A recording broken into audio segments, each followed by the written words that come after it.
তৃতীয় টার্মিনাল চালু হওয়ার আগেই বিমান বাংলাদেশ এয়ারলাইন্স সম্ভাব্য যাত্রী চাপ এবং চাহিদা বিবেচনায় গ্রাউন্ড হ্যান্ডেলিং ও সক্ষমতা বাড়াতে বড় ধরনের বিনিয়োগ করেছে।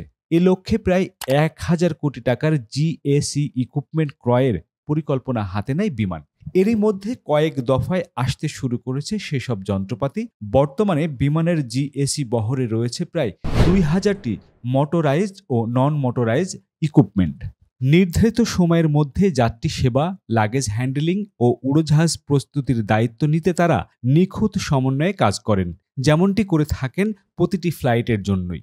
২০২৫ সালের জানুয়ারিতে হযরত শাহজালাল আন্তর্জাতিক বিমানবন্দরের গ্রাউন্ড হ্যান্ডলিং সক্ষমতা আরও শক্তিশালী করতে বিমানের বহরে যুক্ত হয়েছে একাধিক গুরুত্বপূর্ণ যন্ত্রপাতি ও সরঞ্জাম। এই সময়ের মধ্যে সংস্থাটির বহরে যুক্ত হয়েছে ৭টি অত্যাধুনিক এয়ার কন্ডিশনিং ইউনিট, ২টি এয়ার স্টার্ট ইউনিট এবং ৯টি বেল্ট লোডার।